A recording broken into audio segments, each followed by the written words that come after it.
très heureuse de vous retrouver pour cette nouvelle guidance générale de la semaine du 13 juin au 19 juin. On y va tout de suite. Quels sont les conseils des guides pour cette nouvelle semaine? Gémeaux du 13 au 19 juin. Alors, qu'est-ce qui est tombé? Oh, vous aussi. Comme le signe précédent, les taureaux. Parlez à Dieu. Alors, eh bien, il est question... la même chose, je ressens exactement la même chose que pour les taureaux. Il est question de nouveauté. Ici, avec cette carte numéro 11 également. Il est question de nouveauté. Il est question d'un nouveau départ, d'un nouveau chemin, d'un nouveau couple, d'une nouvelle relation. En tout cas, il est question de nouveauté. Il est question de nouveauté, mais qui peut effrayer, j'entends aussi. Parce que l'inconnu peut faire peur. Et il est question ici de demander au divin, à vos guides, à vos anges, de vous aider à peut-être prendre la bonne décision dans ce nouveau chemin ou de vous envoyer une synchronicité pour savoir si oui ou non ce chemin est fait pour vous, par exemple. Et il est peut-être question aussi d'utiliser la méditation, parce que j'ai un personnage ici qui est en mode méditation sur la pelouse. Donc beaucoup d'ancrage aussi sera nécessaire peut-être pour cette méditation, afin de parler au divin et de vous connecter à là-haut. C'est très important pour être guidé et surtout pour recevoir les messages. D'ailleurs, ils me disent qu'ils vous répondront si vous leur faites la demande. Alors, Gémeaux du 13 au 19 juin.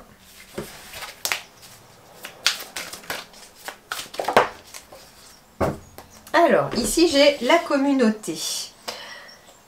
Alors, il est question justement de parler au divin, de demander de l'aide au divin. Et il va vous amener en tout cas vers des personnes qui seront à même de vous aider. Vers des personnes qui seront alignées avec vous. Vers des personnes qui auront peut-être le même but commun. Un but commun. On vous dit également... que de laisser aussi s'exprimer le divin à l'intérieur de vous, en vous tournant vers la communauté, vers les autres, en faisant preuve de gentillesse, de respect mutuel, en renforçant les liens autour de vous aussi. Vous ne ferez que renforcer aussi la lumière qui est à l'intérieur de vous, donc le divin qui est à l'intérieur de vous, et ça vous aidera en tout cas au cours de la semaine.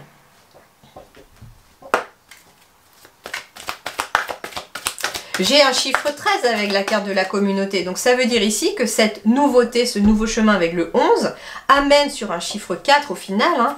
13, c'est bien 1 et 3, 4. Et qui amène de la stabilité dans votre avenir.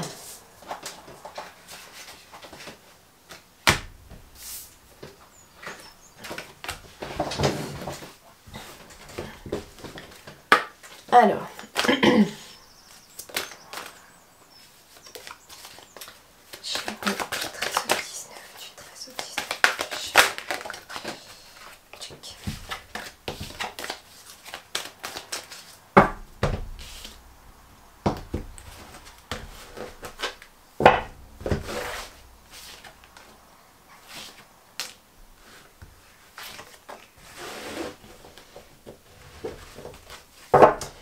Bien, ici il y a bien un nouveau départ et quelque chose qui se termine. Alors c'est rigolo parce que je retrouve le 11 derrière et j'ai le 9. Donc on est bien ici sur une énergie de fin de cycle pour certains Gémeaux ici.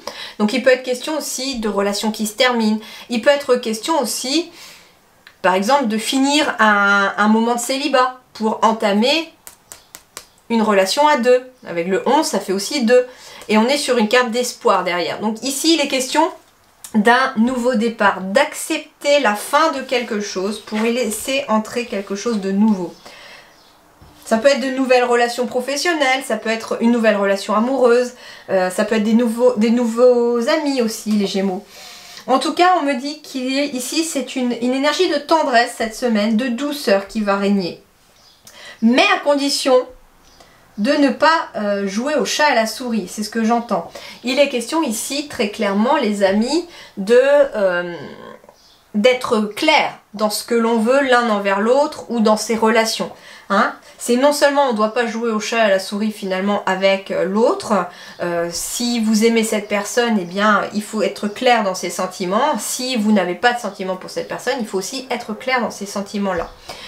On vous dit aussi qu'il faut être clair vis-à-vis de vous-même. Par exemple, si vous êtes célibataire, et que vous vous dites je veux rencontrer quelqu'un, mais que finalement quand vous rencontrez quelqu'un, on pense toujours à son ex parce qu'on n'a pas encore travaillé sur sa blessure du passé, ça va être compliqué d'aller de l'avant. Donc en fait, on vous dit que ici il y a beaucoup de douceur à arriver, qu'il va falloir aussi être clair dans vos ressentis, dans ce que vous voulez, et ça va amener en tout cas quelque chose de solide et de bien ancré. J'ai un chiffre 8 ici, donc on est aussi sur quelque chose qui amène de la réussite sur le plan relationnel.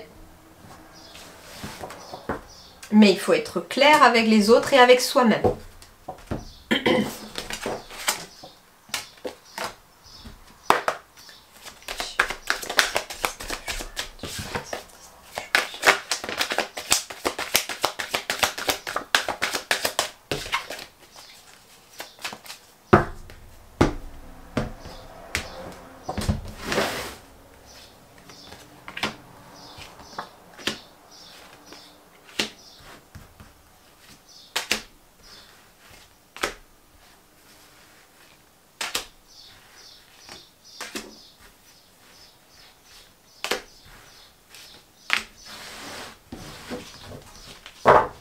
Alors, semaine un petit peu d'instabilité, mais la joie revient en cours de semaine. Donc ça veut dire que vous commencez peut-être, j'entends ascenseur émotionnel peut-être cette semaine pour les Gémeaux aussi. On commence peut-être la semaine dans une période un petit peu instable, ouais, on n'est pas forcément au top de sa forme. Et puis on termine la semaine avec des bonnes nouvelles, avec de la joie. Donc voilà, accrochez-vous. Les choses vont en tout cas aller en s'améliorant. Alors, ici, j'ai la carte de l'enfant. Donc, il est question de nouveauté aussi, puisqu'on est encore sur ce chiffre 11 au final. L'enfant symbolise la nouveauté, le renouveau, le nouveau départ, le nouveau chemin, un nouveau travail, une nouvelle relation. Il peut être question de ça. Mais justement, peut-être qu'on est dans une instabilité parce que c'est quelque chose de nouveau. Par exemple, on commence un nouveau travail, bien sûr qu'il faut du temps pour prendre ses repères, donc ça peut être aussi instable au départ. Il peut être question d'instabilité mais de joie aussi par rapport à une grossesse éventuellement parce que on est un petit peu barbouillé, on a les nausées du matin, on est fatigué à cause des hormones, etc. puisque ça pompe beaucoup d'énergie aussi, une grossesse. Et donc il peut être question de ça aussi, d'être dans une certaine instabilité physique aussi parce qu'on est un petit peu mal fichu mais en même temps on est très content parce qu'on va devenir parent, quoi. Donc ça peut être ça aussi. Ouais, on me parle en tout cas d'une évolution positive vers quelque chose de nouveau, ou vers aussi vers des enfants, vers un avenir avec des enfants aussi. On me dit que vous allez magnétiser ce que vous allez vibrer. Il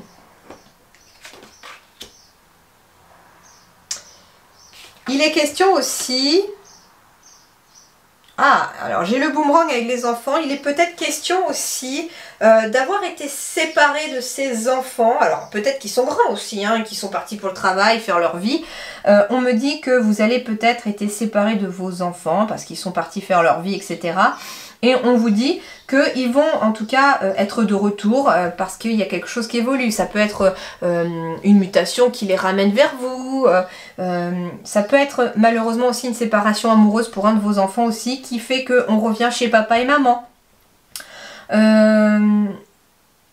Mais il est question aussi voilà, de ça. Il est peut-être question aussi que vous partez pour quelque chose de nouveau, que vos enfants, par exemple, je sais pas, vous habitez en ville, vos enfants sont grands et habitent pas très loin de chez vous, et puis vous partez à la retraite, et pour partir à la retraite, vous avez envie, vous par contre, de quitter la ville et d'aller plus vers la campagne ou au bord de la mer, et il est question de déménager pour aller s'installer ailleurs, et donc on s'éloigne un peu des enfants. Donc on vous dit qu'il y a peut-être aussi, voilà, ça qui évolue, ça met dans une instabilité parce que quelque part, c'est dur de quitter un petit peu les enfants, mais il y a quand même beaucoup de joie à arriver parce qu'on va se sentir super bien à la campagne ou au bord de la mer pour sa retraite. Et on vous dit, vous inquiétez pas, ils reviendront toujours dans le nid. Alors, on se sépare aussi de personnes jalouses autour de soi. Il est question aussi d'une évolution par rapport à une séparation éventuellement même officielle. Hein. J'entends peut-être le mot divorce ici. Il est peut-être question de divorce, de séparation qui sont très compliquées parce que la personne n'est pas forcément positive devant. Mais il y a une évolution positive par rapport aux enfants. On me dit que continuez de rêver, mais de rêver positif parce que vous allez attirer à vous ce que vous allez rêver, penser, vibrer. On me parle d'une signature. Donc il y a bien ici une signature par rapport à peut-être un procès qui se termine. On signe un compromis. Il peut être question d'un nouveau contrat qui évolue. Il est question en tout cas de signature officielle ici. Finalement, c'est un petit peu aussi les rêves qui reviennent. Il est question peut-être d'avoir semé des graines par rapport à ces rêves et on les récolte enfin ici. Pour moi, c'est pas une énergie négative ici. Au contraire, on quitte tout ce qui n'était plus positif pour soi. On quitte l'instabilité pour aller vers la joie cette semaine. Allez, voyons voir l'oracle des couleurs, ce qu'il vous dit. Gémeaux du 13 au 19 juin. Alors vous, ça va être l'améthyste. Développer ma spiritualité me permet de donner du sens à ce que la vie me propose. Oh, bah, alors c'est rigolo parce qu'on avait peut-être un gros besoin de tendresse et de douceur ici pour vous les Gémeaux tout à l'heure avec la carte de la tendresse. Et j'ai l'améthyste et j'ai le rose bonbon.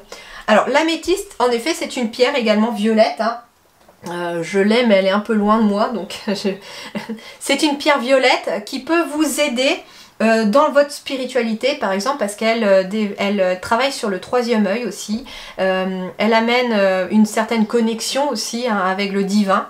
Donc peut-être s'orienter vers une améthyste aussi pendant une méditation pour pouvoir parler au divin comme le disaient les guides tout à l'heure, ça peut être intéressant aussi. Ça va vous permettre de développer votre spiritualité et d'accepter ce que la vie va vous proposer comme évolution. Donc on peut donc partir sur une améthyste par exemple pour les pierres, mais il peut être question aussi de se focaliser aussi ou de se rapprocher de la couleur violette aussi cette semaine. Porter du violet, un foulard violet, une pierre violette dans la poche, en tout cas tournez-vous vers le violet éventuellement. Et on me parle également aussi du rose bonbon. Ici, je me libère en me pardonnant et en pardonnant à ceux qui m'ont blessé. Et donc, c'est pour ça qu'on a besoin de rose pour apaiser le chakra du cœur ici. Donc, on va être ici sur du troisième œil et sur du chakra du cœur également. Le rose bonbon, alors ça peut être du quartz rose par exemple. C'est quoi le nom de la pierre encore une pierre rose. Ah, je m'en souviens plus. Zut. En tout cas, rapprochez-vous peut-être aussi des pierres roses au cours de la semaine. Ça pourrait aussi vous aider sur le chakra du cœur. Peut-être en poser une de temps en temps ou le soir avant de vous coucher, de vous endormir, poser une pierre rose sur votre cœur. Au niveau énergétique, ça vous aidera énormément aussi. Et si le cœur a été vraiment blessé parce que ça peut être lié à une séparation ou à un divorce justement, il est question aussi, on me demande de rajouter une pierre verte parce que le vert est une énergie de guérison et qu'elle va amener un baume en fait sur le cœur. Le rose va ramener de la douceur et le vert va apaiser le cœur au niveau de la blessure. Donc voilà un petit peu ce qui peut vous être conseillé cette semaine les Gémeaux pour traverser cette nouvelle semaine. Et bien voilà, je vous souhaite une très belle semaine, je vous dis merci beaucoup et à très bientôt.